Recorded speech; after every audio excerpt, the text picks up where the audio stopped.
A woman in a study once described her happiest year as the year she got laid off, lost her apartment, and moved back in with her parents at 34. Not her wedding year, not the year she got promoted. That year. Her answer wasn't complicated. It was the first year she woke up without a plan, so she started paying attention to small things instead. A 10-minute walk before dinner, a full night's sleep for once, her dad laughing at some rerun in the next room. Nothing about her life looked like success from the outside. Somehow, she was doing better than most people with the job, the apartment, and the 5-year plan. It's worth sitting with why that is, because it cuts against almost everything we're taught about what a good life looks like. We're told happiness follows achievement, that it arrives once the right boxes get checked. Her year had none of the usual boxes checked, and yet something about it worked better than the years that did. That's not an argument for chasing failure. It's an argument for noticing what was actually present in that year, stripped of everything she'd normally chase. That's the part of happiness nobody explains properly. It rarely comes from the big wins. It comes from a short list of ordinary habits, and most people never sit down long enough to figure out what's on that list. So today, we're laying it out. 7 habits. Nothing exotic, nothing expensive, nothing that needs a free weekend to start. Not groundbreaking, most of it. But almost nobody actually does it consistently, and that gap is where the whole video lives. Here's the thing about that gap, though. It's not usually a knowledge problem. Most adults could probably list 2 or 3 of these habits themselves if you asked them cold. The problem is that none of these habits feel urgent on any given day. Skipping a walk doesn't cost you anything today. Neither does staying up late or letting a kind moment pass by unused. The cost only shows up later, quietly, stacked over months, by which point it's hard to trace back to any single missed habit. That's exactly why these 7 tend to get ignored in favor of things that feel more pressing. A deadline screams for attention. A missed walk stays silent. But silent costs still get paid eventually, one way or another. There's a second reason these habits get skipped too, and it has nothing to do with how much time anyone has. It's that none of them look impressive. There's no before and after photo for going to bed on time. Nobody posts about the specific gratitude they practiced this morning. In a culture that rewards visible effort, quiet consistency doesn't get much applause, even though it tends to outperform the flashier stuff by a wide margin over time. Keep that in mind as we go through these. None of the 7 habits ahead are going to look dramatic in the moment. That's sort of the point. Fair warning, though. Some of these will sound too simple. You'll hear one and think, I already know that. Maybe you do. Knowing it and actually doing it every day are 2 different things, and that gap is where most people get stuck for years without noticing. Quick housekeeping. If you want more of this, subscribe now, so the algorithm doesn't bury this channel in your feed.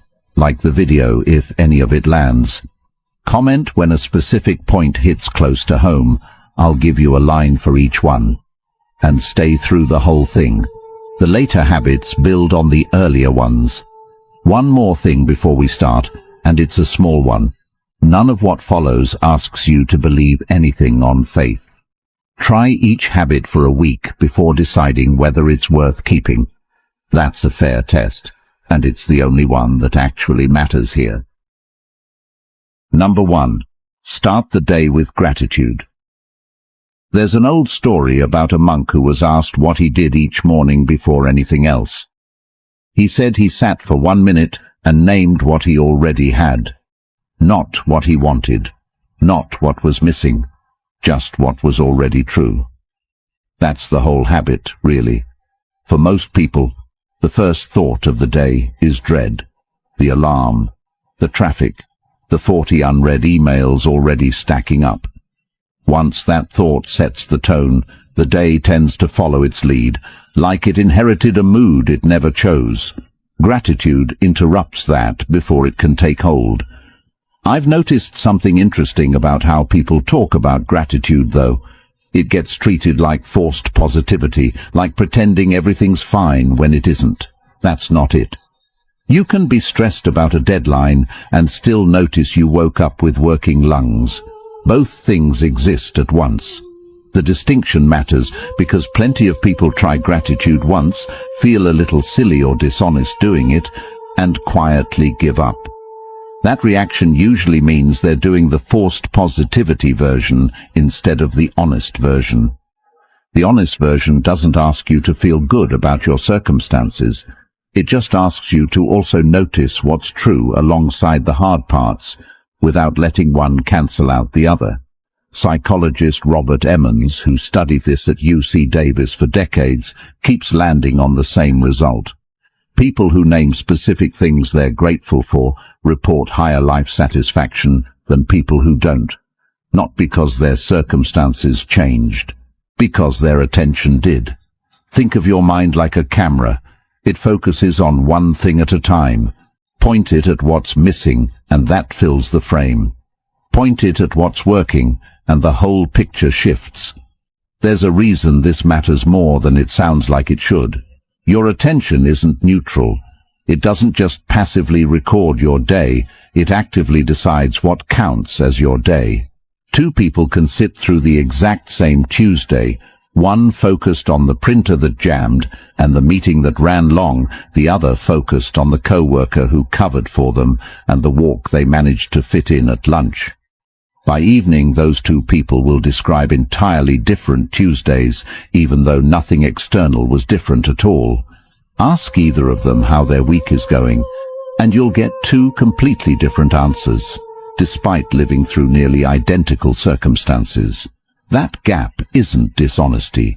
It's just where their attention happened to land, morning after morning, until it hardened into a habit of its own.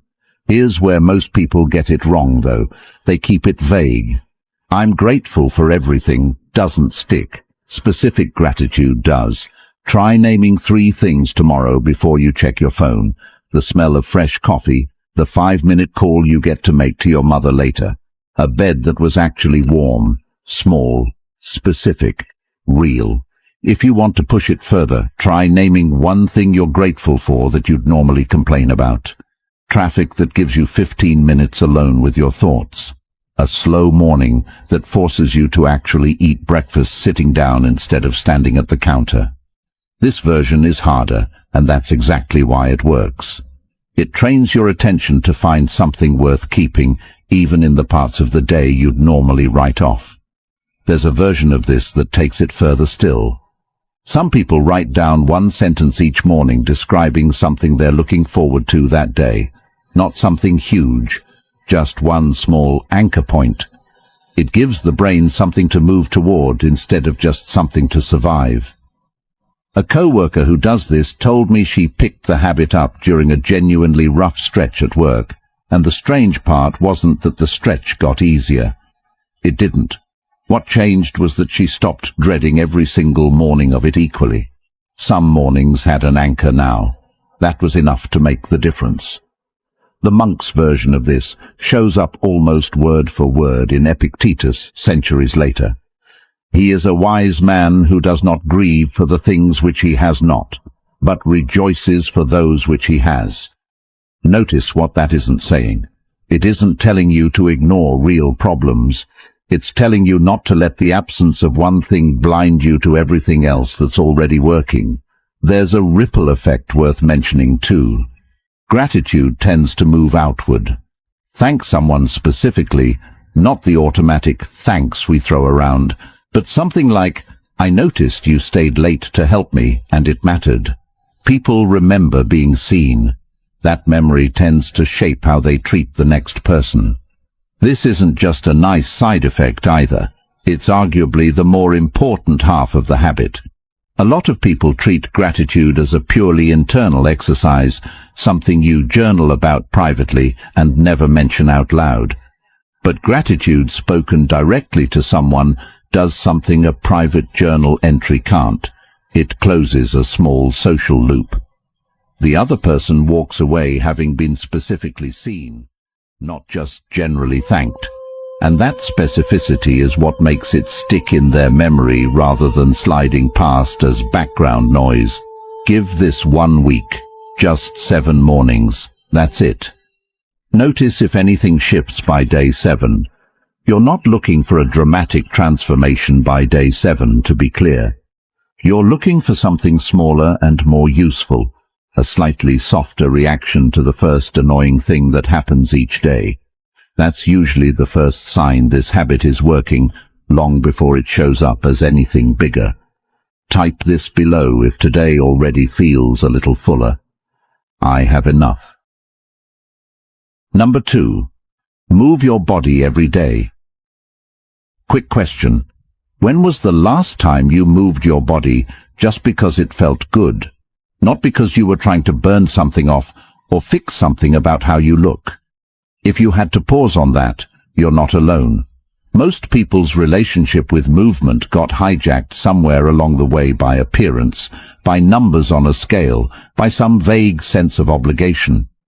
Somewhere in there, the actual felt experience of moving got lost entirely. Most people treat the mind and the body like 2 separate departments.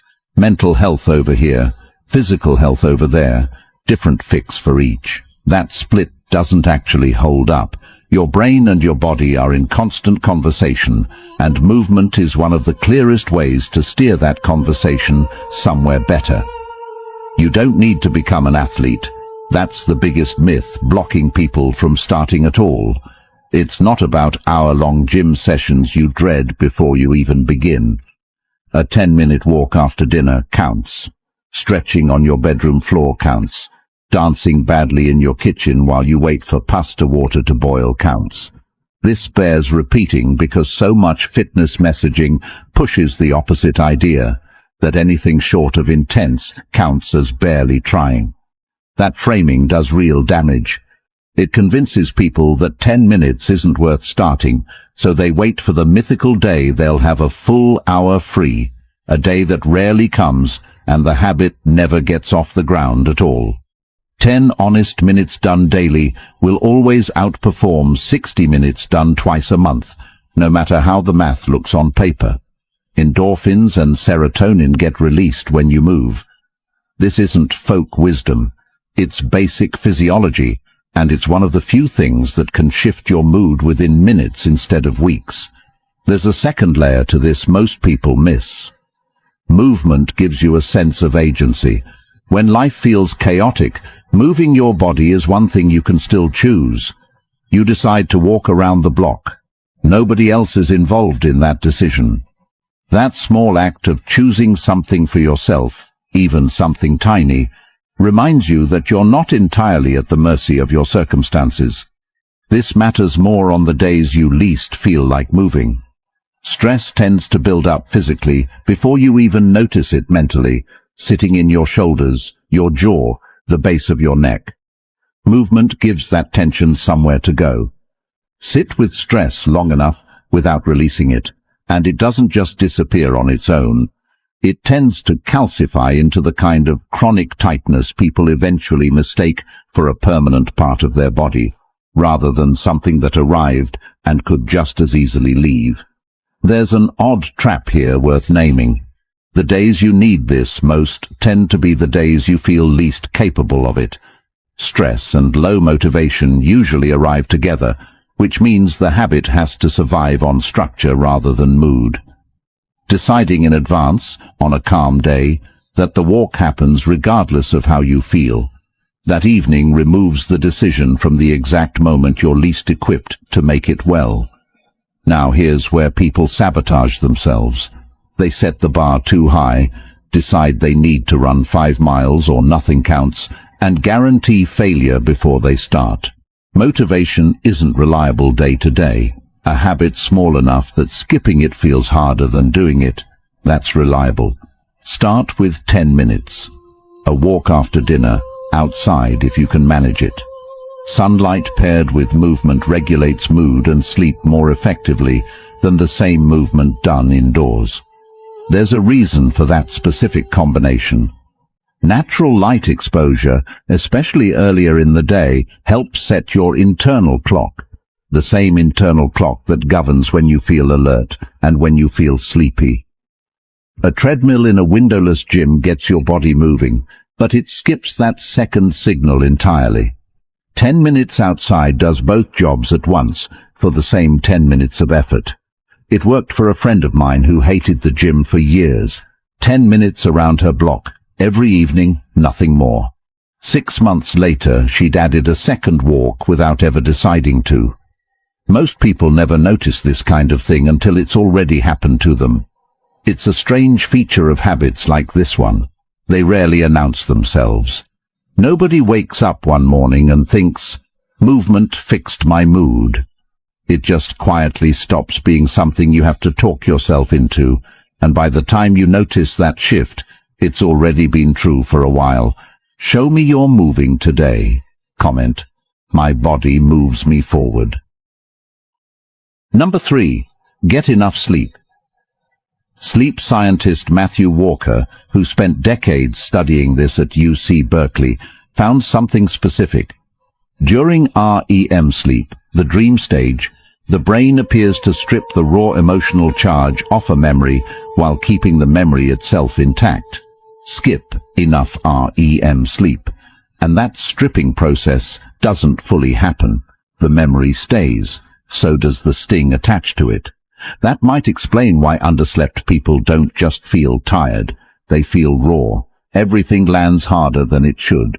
Worth pausing on that word, raw. It's not a metaphor. Walker's research suggests the emotional tagging on a memory is meant to fade with proper REM cycling, while the factual content of the memory stays put. Skip that stage repeatedly, and you end up carrying full-strength emotional weight attached to things that should have softened days ago. A small criticism from a co-worker 3 weeks back can still sting like it happened this morning, simply because it never got processed properly. It's a strange thought when you sit with it. The rough day you had 2 weeks ago might genuinely still be affecting your mood right now, not because you're dwelling on it consciously, but because the sleep debt from that stretch never fully got repaid, and the emotional residue attached to it never got the processing it needed.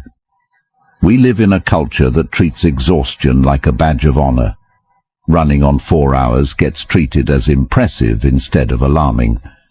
But no amount of gratitude or movement fully compensates for a brain that's chronically sleep-deprived. Sleep isn't optional maintenance. It's the foundation everything else sits on. There's a particular kind of pride that shows up around sleep deprivation specifically.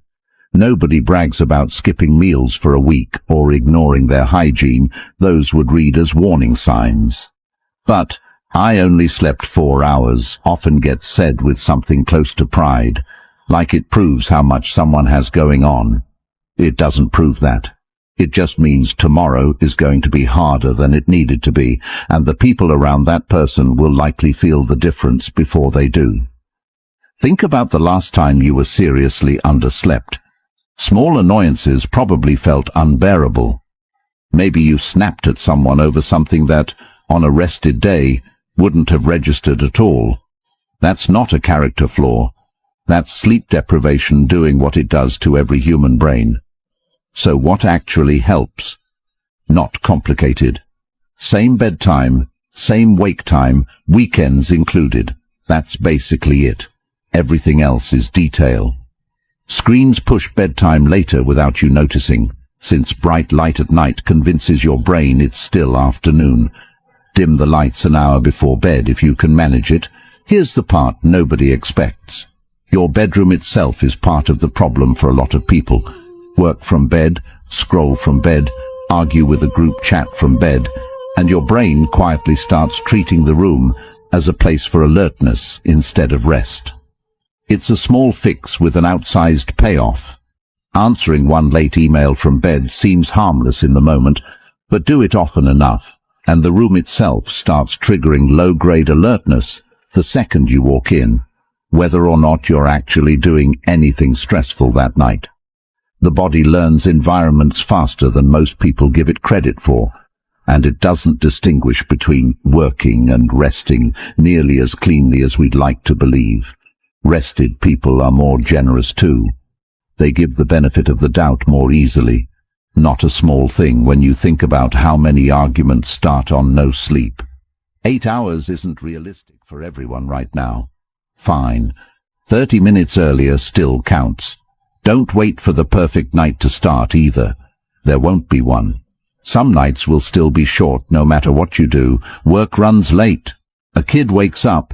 Sleep gets interrupted for reasons outside your control. The habit isn't about protecting a perfect 8 hours every single night. It's about protecting the average over a month instead of writing off the whole effort the first time one night goes sideways. If you're protecting your rest tonight, let me see it below. Rest is strength. Number 4. Practice kindness. Picture this. You're at the grocery store, tired, running late, and the cashier looks about as worn out as you feel. You could just get through the transaction, or you could say, "Long shift?" and actually wait for the answer. 4 seconds. That's the whole habit. Writer Alan Lux surveyed thousands of volunteers back in the 1980s and found something researchers now call the helper's high, a small physical lift after doing something kind for someone else, close to what shows up after light exercise. Kindness works on the giver too, not just the receiver. Quick caveat. Kind isn't the same as doormat. You can hold a boundary and still be kind, whatever your group chat tries to tell you. There's a version of kindness that gets mistaken for weakness, and it's worth naming directly. Saying no to something calmly and without over-explaining is often the kindest thing you can offer someone, because it spares them the slow resentment that builds when you say yes and mean no. People sense that resentment eventually, even when it's never spoken out loud. It's worth noticing how often the two get confused in daily life. Someone agrees to help move a friend's apartment for the 3rd weekend in a row, exhausted and quietly resentful the entire time, and calls that kindness. Real kindness might have looked like a straightforward, "I can't this weekend, but I'm free next Saturday." The version that costs you your own peace isn't automatically the more generous one.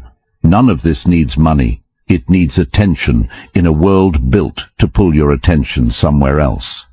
Someone treated kindly tends to pass it on to the next person. You'll never see that chain reaction play out. Doesn't mean it isn't running. This is easy to dismiss as wishful thinking. The kind of thing that sounds nice in a video but doesn't hold up under scrutiny, except the underlying mechanism is fairly ordinary. People's moods genuinely do shift based on small interactions, and shifted moods genuinely do carry into the next interaction. None of that requires anything mystical. It's just how emotional states tend to transfer between people who spend even a few seconds together. Think about the barista who gets one genuine compliment during an otherwise thankless shift. There's a decent chance that small moment changes how she talks to the next customer, who then carries a slightly better mood into a meeting, who then goes home a little less short with their kid. None of that shows up in any data set. It's just quietly true. You won't get credit for most of the kindness you offer. That's sort of the deal. It works anyway. Tag someone who needs this, then drop, "Kindness returns to me." Number 5. Spend time with loved ones. Myth. More connections make you happier. The busier your social calendar, the fuller your life. That myth has a kind of intuitive pull to it, which is exactly what makes it dangerous. It's easy to measure a full calendar. It's much harder to measure whether any of those interactions actually meant something, so people default to counting what's countable and calling it connection. Reality. The Harvard study of adult development, currently directed by psychiatrist Robert Waldinger, has followed the same group of people for over 80 years, tracking careers, health, income, and relationships. The single strongest predictor of long-term happiness wasn't wealth, It wasn't career achievement. It was the quality of a small number of close relationships, not the number of friends on a list, not how many people show up to a birthday party. Depth, consistency, a handful of real connections. Here's the uncomfortable part. Modern life is built almost perfectly to erode this. We're more digitally connected than any generation in history, and loneliness rates keep climbing anyway. Texting someone isn't the same as sitting across from them. Liking a post isn't the same as noticing their voice change when something's actually bothering them. Part of the problem is that digital connection mimics the feeling of closeness without delivering the substance of it. A group chat can make you feel plugged in all day, while the actual depth of any single relationship in that chat quietly thins out from lack of real attention. It's possible to feel surrounded and still feel unseen, and a lot of people are living exactly that contradiction without being able to name it.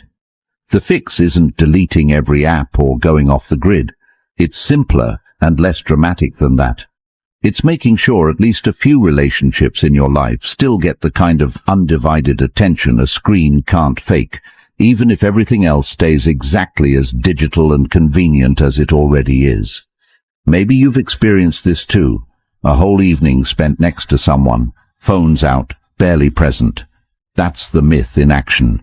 Proximity isn't connection. Worth sitting with, that one. Real connection needs presence, and presence has become rare. A weekly 15-minute call with a parent instead of a text that says, "miss you." Dinner with a close friend, phones left in a bag on the counter. Asking a follow-up question instead of relating everything back to yourself. Aristotle wrote about this over 2,000 years ago, and it still holds. In poverty and other misfortunes of life, true friends are a sure refuge. He was writing before phones existed, before likes existed, before anyone could mistake a notification for a real conversation. And yet the observation still lands exactly the same way now as it did then, which says something about how little the fundamentals of connection have actually changed, even as the tools around them have changed completely. This often means saying no to other things. Fewer hours online, a little less optimizing your schedule. That trade-off feels uncomfortable in a culture that prizes constant output, but the research keeps pointing the same direction.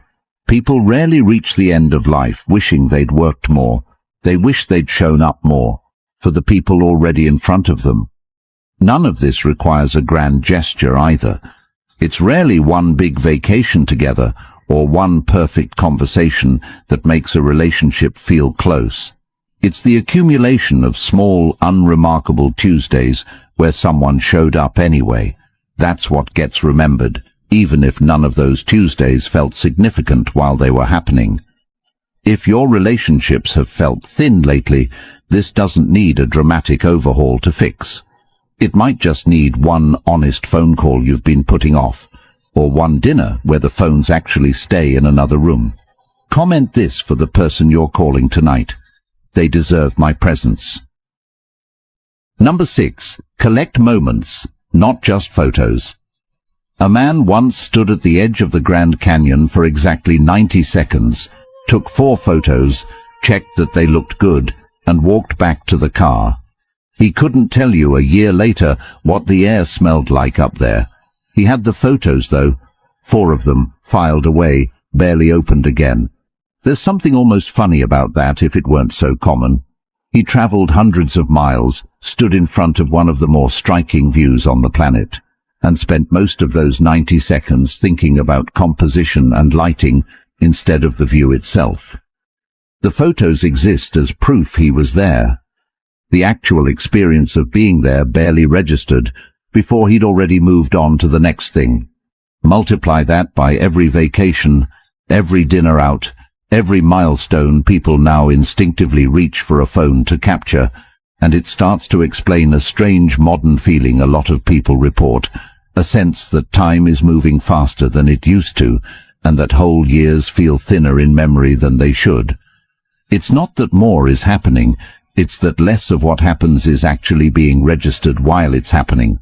We take more pictures today than any generation in history, and somehow remember less. When you experience something through a lens, part of your attention shifts to capturing it instead of living inside it.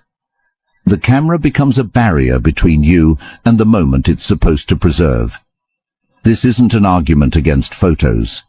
It's the difference between photographing something and actually being inside it.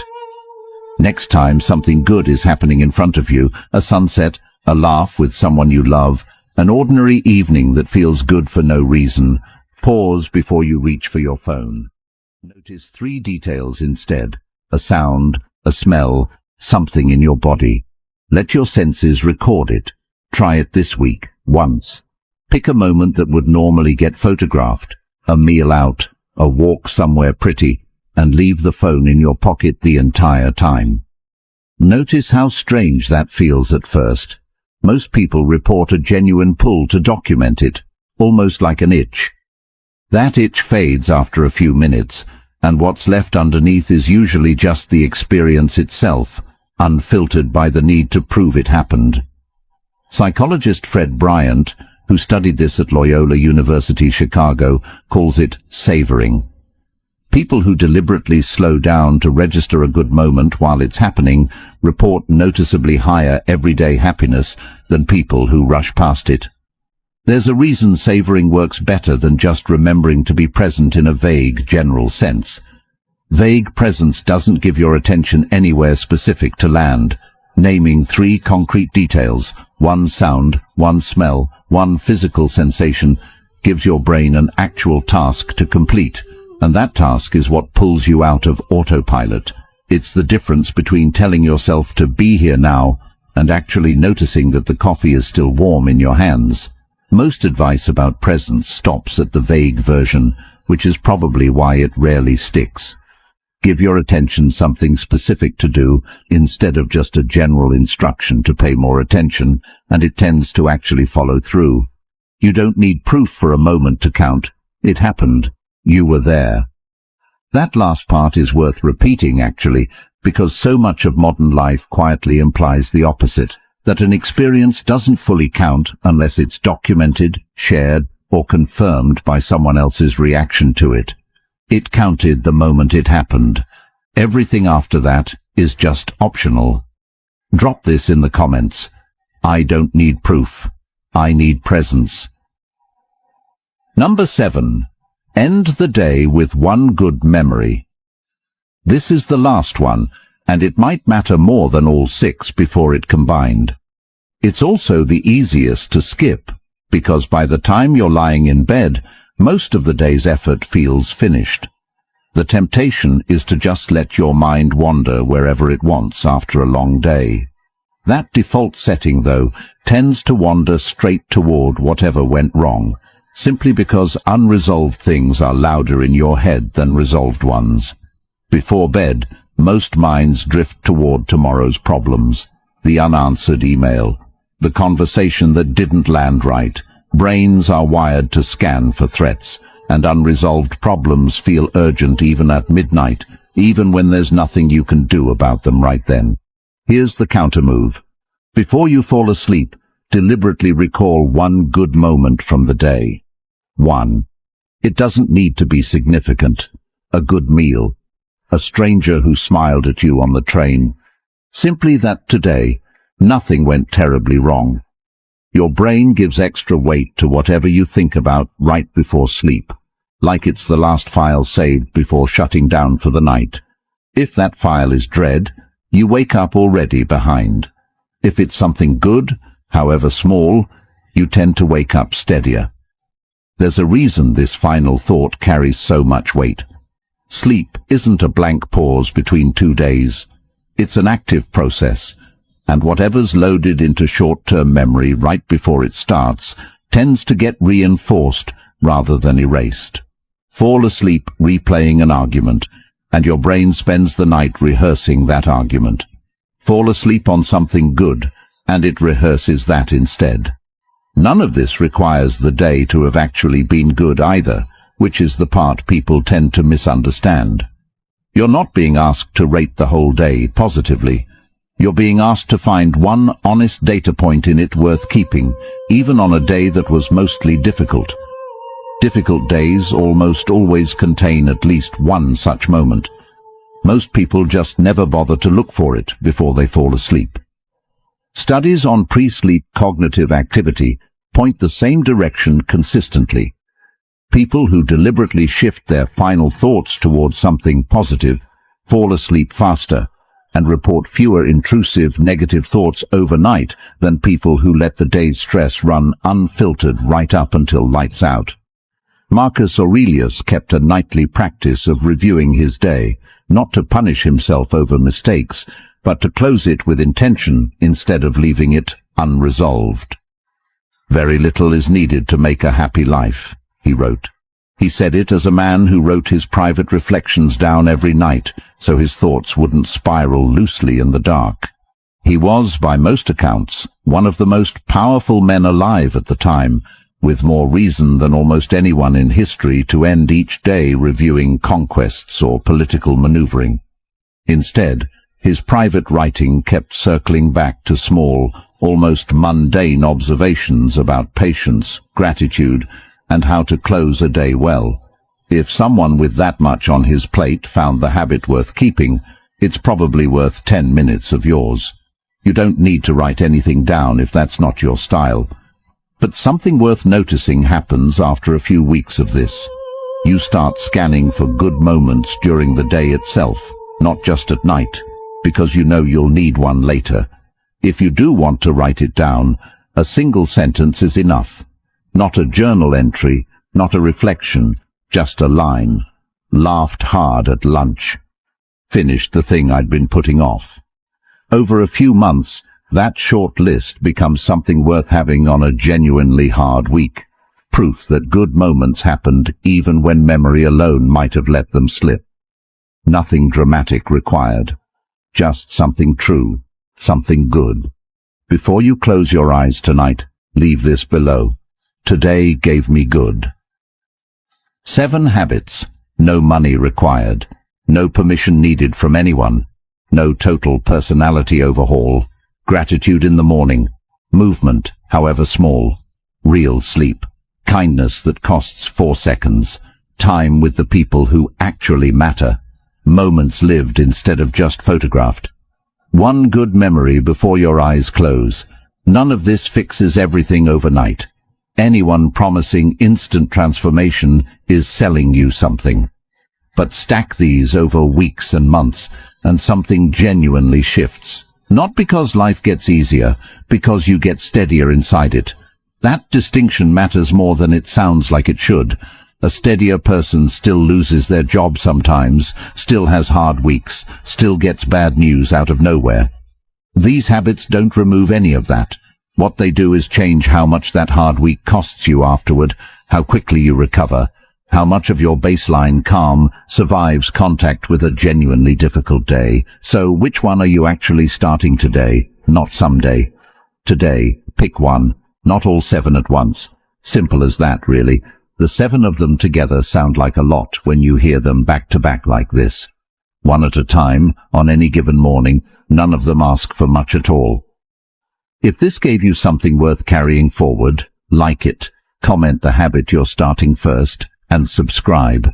This channel exists to help you think clearer and live steadier, one honest habit at a time. I'll see you in the next one.